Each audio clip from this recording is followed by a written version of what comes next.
The Justin Baldoni, Blake Lively legal saga continues, and after we've already broken down the complaints and the responses right now. This is going to be Lively's attempt to recast what's going on here, to bring the narrative back to her side and hopefully get some sympathy from people, because right now she's losing 90%, I would say. Zach, do you agree with that? And what about Taylor Swift? I mean, the silence is deafening. Hasn't she stood up for other female artists in the past under similar circumstances, and now we're just not hearing anything? Blake Lively, Hollywood's golden girl, fashion icon, and one half of everyone's favorite celebrity power couple, is now caught in a scandal that could shake her career to its core. What I wanted, there were two things that I wanted. I wanted the media and observers to know that a lot of us have a problem with Blake Lively and what she has done to an innocent man. And so I knew that she was going to be getting a lot of love in the media for this big new premiere. And I just wanted someone to be out there at the premiere holding up the sign, standing up for Justin Baldoni and calling Blake Lively out for what she has done. Here's what citizen journalists had to say. Today, while the public is screaming to be heard on our distaste for this person, Blake Lively, and on a day where she had a perfectly reasonable and very public excuse to make a pass of walking this red carpet, Blake Lively walked a red carpet populated entirely of approved fans, vetted journalists, and media-prepped co-stars. Oh, sorry, you guys can't read all this. Media-vetted co-stars who are all there on the condition that they play by Blake Lively's rules. I may not have all the answers on why Blake has the stranglehold on Hollywood that has motivated so many to bend over backwards to do her bidding, but even without the why, the what is plain as day. Blake Lively is the powerful one. Stop thinking you can sell this lie to us. Now, I completely agree that Blake Lively is the powerful one. I don't know if there was some coordinated effort to not talk about this, other than all of the PR are going to say, don't talk about this. Reports are swirling that she presented fake evidence in court against actor and filmmaker Justin Baldoni. Yes, you heard that right.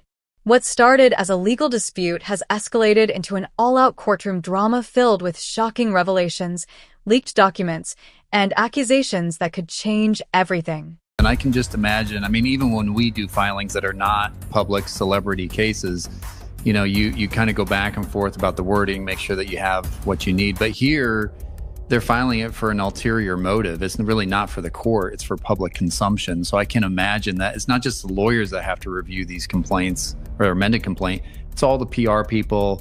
I mean, it's the agents, it's probably Ryan Reynolds. So, is Blake really behind this? Or is she being framed in a bigger Hollywood power play? Buckle up, because this is about to get wild. In the explosive legal battle between Justin Baldoni and Blake Lively, new text messages reveal shocking behind-the-scenes drama. From Blake Lively's alleged push to control the film's edit to these apparent mentions of Taylor Swift and even a weight discussion, these text messages paint a very different story than what Lively has publicly claimed. Let's start at the beginning. According to sources close to the case, Blake's legal team presented evidence claiming that Justin Baldoni was involved in illegal activities, including money laundering and unethical financial dealings. They're working on it, and I'm sure they're wordsmithing everything at this point in time. They've probably got a team of lawyers and paralegals and everybody pulling together everything. I personally don't think it's going to be a whole lot different than the original complaint that's out there. This is going to be, it's going to be a story that's going to be told to the public at large, and it's supposed to hopefully address some of the PR failures that they've had in this, including Saturday night with Ryan Reynolds on SNL. But I think it's still going to be the same, that she made complaints, they were ignored, and then when finally they got tired of hearing these complaints from her, they retaliated against her. And that's going to be the theme. It's still going to be there, but it's just going to have a lot more facts in it. I think Baldoni's crew got out in front of this more quickly. The text messages that they put together and put out and filed in the court, the way they read is like a novel. It's devastating. And so this is going to be Lively's attempt to recast what's going on here, to bring the narrative back to her side and hopefully get some sympathy from people, because right now she's losing 90%, I would say. Zach, do you agree with that? The so-called evidence included email chains, text messages, and financial records that allegedly connected him to questionable transactions. But here's the catch. Forensic experts say the documents were fabricated using advanced software. Cybersecurity experts have weighed in, pointing out inconsistencies in the metadata of the emails. Some timestamps don't match, and the formatting appears suspiciously edited. Even AI detection tools have suggested that some of the text messages might have been generated using deepfake technology. The fact that WME fired Justin is a huge cause for a lot of the damages that he's now suffering, including the loss of his Pac-Man movie and deals that Wayfair had.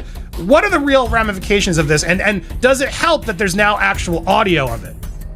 I mean, I think, Andy, I think this rises to the level of what we'd almost call a smoking gun. And you know, what you're trying to prove in the defamation case is that you actually suffered damages related to whatever you were defamed about or whatever was mistruth about you.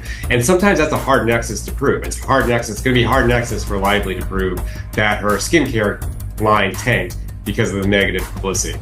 And it was going to be hard for Baldoni to show that any comments that were made about him, since he's been doing so well in the PR war, actually affected the damages. But what I think we're seeing now with this quote is WME absolutely got rid of him because of these things that were said. And so now he's got a clear line to get damages for. Fans are split. Some believe this is a deliberate attempt to sabotage Justin's career, while others wonder if Blake might have been misled by someone on her legal team. But if the evidence is fake, who benefits? I think that was also a big issue from Blake Lively's team, is that, they were okay with the website going up as far as the amended complaint goes. Now, when it came to that timeline, they actually wanted that timeline to be incorporated with the complaint as far as going into that paragraph form, because they kind of explained that this was all their side of the story. This was one-sided. But, when you have receipts, proofs, timeline, facts, text messages, all this stuff to kind of counter the claims that, your client has put forth, it's kind of hard to kind of diminish that a little bit as far as, what is the possible jury pool going to see, before they're getting called for this case. And that, of course, we know that the trial is going to be slated for next year. They're going to keep that date of next year, even though the judge kind of mentioned a little bit that he might be interested in pushing that date forward, because it seems like everyone across the board just wants a resolve. Everyone across the board is claiming, with their respective parties, that they have been either emotionally or financially damaged by everything that's going on, whether it's Blake and Ryan Reynolds, who, again, we have to stress, Ryan Reynolds was not even a part of the It Ends With Us movie. Again, there's a lot of conspiracies, kind of what role he plays a little bit right now, but just sticking to the facts here. Whereas, Baldoni's team, they're being accused of sexual harassment, all this types of things. So it's a lot of he said, she said. It's a lot of kind of mess. It's kind of giving you a little eeriness of what had happened with the Johnny Depp Amber Heard situation. But again, this isn't a criminal case. This is not a criminal matter. No one's going to jail. This is a civil matter. So I think as far as the resolve goes, could we all argue that there's been damage to every single party involved? Absolutely. Now, here's where things get even messier. Justin's legal team wasn't about to let these claims go unchallenged. With the help of forensic analysts, they picked apart the so-called evidence. And guess what? It didn't take long to find major discrepancies. For example, one of the emails presented as evidence contained a font that didn't exist at the time the email was supposedly sent. Another text message was traced back to an IP address located in a completely different country than where Justin was at the time. And then came the biggest bombshell. An anonymous former employee from Blake's legal team stepped forward, claiming they were pressured to fabricate the evidence, i.e. leaked screenshots. This whistleblower showed internal communication discussing how to strengthen the case against Baldoni. That they did not do their proper due diligence. And most recently, we had a court hearing this past week where the judge had to work out the scheduling and procedure of the case, a trial currently set for March of 2026, but also he admonished and warned both sides, really the lawyers, to be very cautious about what public comments they make about this case, to not say anything that could potentially taint a future jury. And that's important because for Brian Friedman especially, this is Justin Baldoni's attorney, he has been fighting this in the public just as much as in legal filings, seemingly creating a website filled with extra correspondence, releasing behind-the-scenes footage, constantly talking about the case on podcasts. Justin's legal team immediately requested the court to dismiss the false claims, and now Blake's entire case is in jeopardy. But is she the mastermind behind this, or was she set up by someone else? One of Blake Lively's strongest claims is backed up by evidence. You see, the allegation that she was the victim of a smear campaign, and she says she's got the text messages to prove it. So particularly the messages between Baldoni and Melissa Nathan his crisis management expert, and Jennifer Abel, his publicist. So I want to go to her complaint. Her complaint reads, on August 16th, Miss Nathan circulated a Daily Mail article entitled String of Hard-to-Watch Videos That Have Surfaced Following Tone-Deaf Q&A to promote It Ends With Us Could Tarnish 36-year-old star's golden Hollywood image for good. To which Abel responded, wow, you really outdid yourself with this piece. And Miss Nathan replied, that's why you hired me, right? I'm the best. As their own words reveal, the purpose of this social manipulation plan was twofold. It aimed to both conceal the pattern of harassment and other misconduct by Mr. Baldoni, Mr. Heath, and Wayfarer, and retaliate against Miss Lively by battering her image, harming her businesses, and causing her and her family severe emotional harm. Millions of people, including many reporters and influencers who saw these planted stories, social media posts, and other online content, had no idea they were unwitting consumers of a crisis PR, astroturfing, and digital retaliation campaign created and funded by Mr. Baldoni and Wayfarer to hurt Miss Lively. That is precisely the goal of astroturfing campaign, to light the fire and continue to stoke conversation secretly, blurring the line between authentic and manufactured content and creating viral public take. This scandal isn't just making headlines. It's got Hollywood talking. Some of Blake's celebrity friends are coming to her defense, while others are staying suspiciously silent. Here it is. I've got the protester, what the protester had to say, and why this article says Anna Kendrick delivered a shady response about reuniting with Blake Lively for another Simple Favor premiere. I'm going to let you guys decide if it's shady or not, okay? So stick around for that. Here it is. This is Blake arriving. No florals in sight, but she's there, I mean, at the premiere. Now, what you can see is, behind these barracks back here is the normal fans, and then I believe these are the pre-approved fans, people that know her, that have worked with her, you know, people that are vetted, because I don't think they want any of the public going near her, and I don't blame them, you know what I mean? Like, this is just the way it is. But then again, there are people out there that want to know what, everyone really thinks about this case that's happening. It's one of the most bizarre cases in entertainment news, and this is one of the first times Blake has kind of done anything. Ryan Reynolds, Blake's husband, has yet to make a public statement, but sources close to the couple say he's standing by her, believing she's been misled. This one. Remember this one? Right when the scandal was really breaking and he was like, everything's fine. All my fans have the exact same photo with the exact same blue tape, and not one of the members of all the press here are asking me one question about the big scandal involving my wife and Justin Baldoni. This is weird. Not at all. Meanwhile, Chrissy Teigen, who's never shy about her opinions, tweeted, if this is true, it's a big yikes. Hollywood legal teams are wild, man. On the flip side, Tyler Perry, who has worked with Justin Baldoni in the past, spoke out, saying, I've known Justin for years. This just doesn't add up. He's a solid guy. And then there's Kim Kardashian, who, as a law student, had an interesting take. Cases like this make me wonder who's really behind the scenes pulling the strings. Celebs get used as pawns all the time.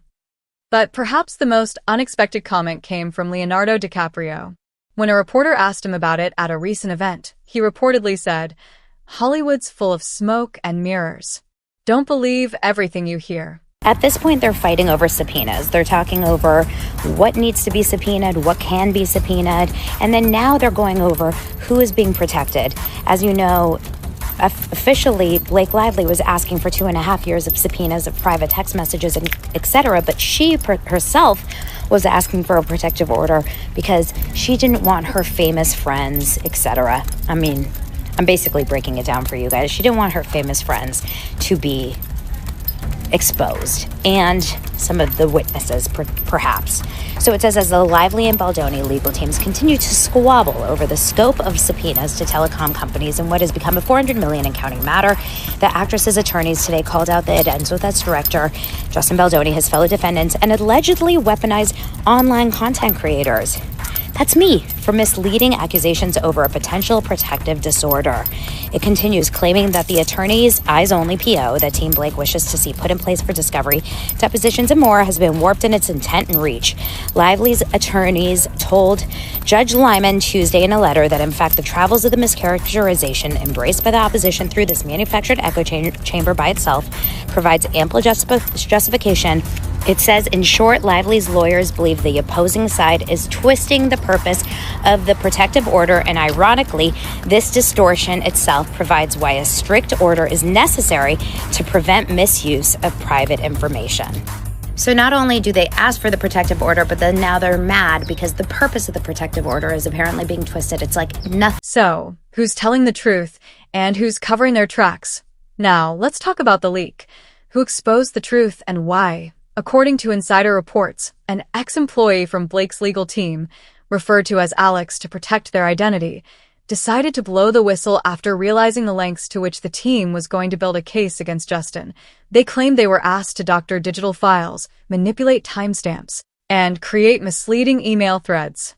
Feeling morally conflicted, Alex reportedly took screenshots of conversations between lawyers discussing how to make the evidence look airtight. Parties involved: Blake Lively, her husband Ryan Reynolds, her publicist Leslie Sloan, Justin Baldoni, his production company Wayfarer Studios, and more, have now submitted a case management plan to the judge. And they're expected in federal court in New York on Monday. We're planning to cover what are known as the Wayfarer parties, so those in Baldoni's camp. They raised an issue that they say they want to address. Quote, during a conference of the parties' counsel on January 30th, 2025, counsel for the Wayfarer parties requested the earliest possible deposition of Blake Lively.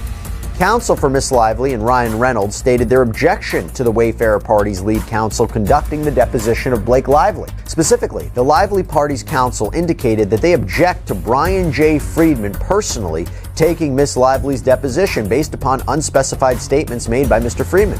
When asked to elaborate on the grounds for their objection, counsel for the Lively parties declined to do so. Counsel for Miss Lively has made clear that Miss Lively does not want Mr. Friedman to be the attorney who takes her deposition. We are unaware of any situation that would warrant the deposed party to have a choice in which attorney takes her deposition. Parties to litigation simply do not have the right to dictate which of their opponent's attorneys may or may not take their deposition or perform any other aspect of the opposing party's case. The Wayfarer parties respectfully submit that this important issue should be discussed at the initial pretrial conference. Meanwhile, Justin Baldoni, despite being the victim in this situation, isn't walking away unscathed. His reputation, built on years of hard work and advocacy in the entertainment industry, has taken a hit. Even though the fake evidence has been exposed, the mere association with such serious allegations has left a stained eye in Hollywood. Perception is everything, and some brands and collaborators may hesitate to work with him until the dust fully settles. Just means that he may need to pay some money that he owes per his contract with the publicist. Now, as for why I think Stephanie Jones may actually have a valid case against Justin, Wayfarer, Jennifer Abel, Melissa Nathan, etc., Jennifer Abel seems to have made some very irresponsible mistakes. Take a look at this part of the Jonesworks complaint here. By the time Jones became aware of the plot in August 2024 and terminated Abel, it was too late and the damage was done.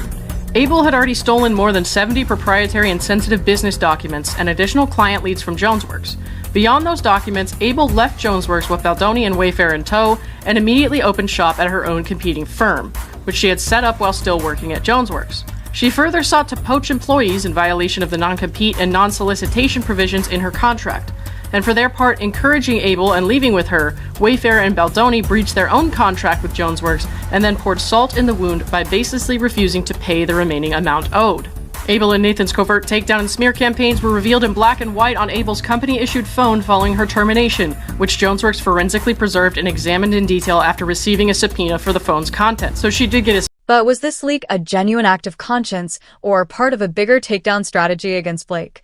Some believe that Blake herself is being targeted by powerful figures in Hollywood who want to see her fall from grace. The timing is suspicious. Blake has been vocal about women's rights and industry reforms. Could she have made enemies in high places? Let's explore that next. And this is a protester. Now, we know the protester. She's actually a great content creator.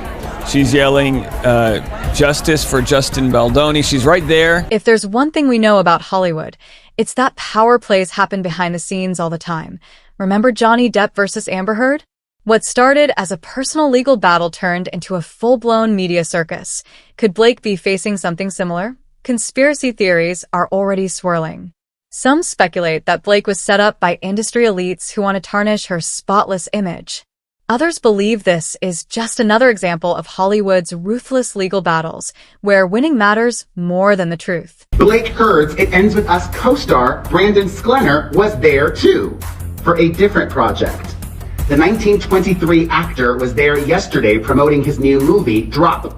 But just 7 days prior, Brandon Sklenner was at the Vanity Fair Oscar party, and he wore this, which got a lot of people talking. If you're not familiar with this iconic brooch, it just so happens to be the exact same one that Justin Baldoni previously wore. Same brooch. And not just anytime, anywhere. This was Justin Baldoni banished to the basement. That's right, he wore this brooch to the It Ends With Us premiere in New York City. The same premiere where Brandon Sklenner and the rest of the cast refused to take any photos with him or appear at all in any way with Justin Baldoni. The same premiere where, according to his lawsuit, the Never With Teeth icon demanded that he be kept apart and not even allowed in the same screening room. Hence, he was in the basement with his friends and family. So, when Brandon wore the same brooch on the Vanity Fair Oscars red carpet, a lot of people viewed that as a sign of support for Justin. Even though Sklenner has repeatedly come out in support, publicly, repeatedly, for the consumer of... Whatever the case, Blake's reputation is now on the line. Will she be able to recover? And what does this mean for Justin Baldoni's career? Words that were said by Lively side had a clear, immediate negative impact on Baldoni's career. 100%. Yeah, I mean, he's losing deals left and right because of this. So, all right, so noted. So this is not good for him. He's going after the New York Times as well. The New York Times was working on that piece way before they're admitting. And I'm curious, from your, working with publications and agencies and celebrities, like, is that common for places like the New York Times to get things early? Is that something they just cannot ever admit? What is your take on all that? Well, we are in an amazing new age with the TikTok crowd and people such as people who view your YouTube channel, where people are getting to the bottom of things in a way that have never happened before, right? So the New York Times has got 100 plus years of precedent that it makes it so hard to defeat the New York Times in New York on a case for defamation, right? Now, in this new internet age and in this new age of where people are really truth seeking, I think there is the level, the scale is getting leveled just a bit. That said, I would say it's incredibly difficult to win a defamation case against the New York Times because they know exactly what they need to do to make sure that their journalism gets protected in court. Getting the sources, getting a good faith belief that the sources are telling the truth, getting corroboration for those sources, and then printing it based on that information that they have. So, what do you think? Is Blake Lively really guilty of presenting fake evidence? Or is this a well-orchestrated attack against her? Do you believe the whistleblower, or do you think there's more to the story? Drop your thoughts in the comments below. I want to hear what you think. And if you love juicy Hollywood drama, make sure to like this video, subscribe to the channel, and hit that notification bell so you never miss an update.